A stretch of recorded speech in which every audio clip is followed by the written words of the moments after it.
in that frustration.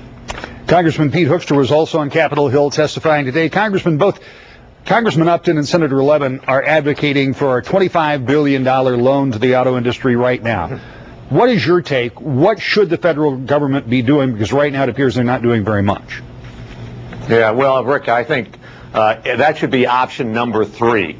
Option number 1 should be provide the public with incentives to buy cars, both at the state and the federal level. Let this be demand-driven and get their volume up. The second alternative is Congress needs to look at ourselves. What have we done?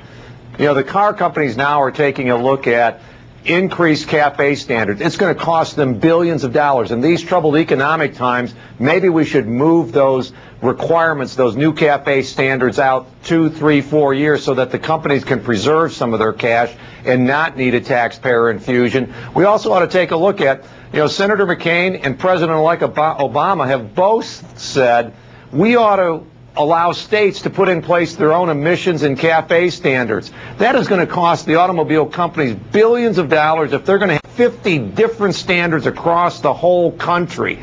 Let's make it clear that there's going to be one national uniform standard on safety, on emissions, and CAFE.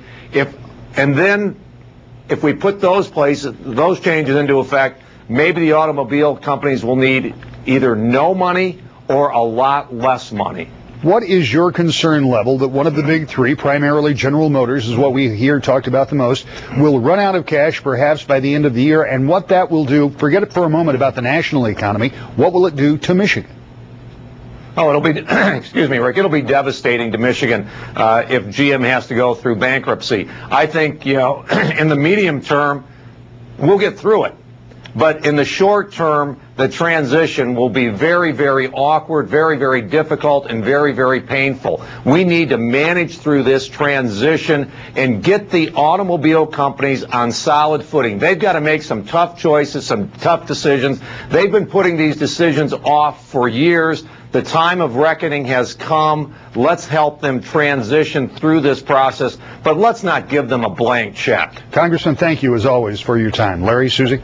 All right, Rick.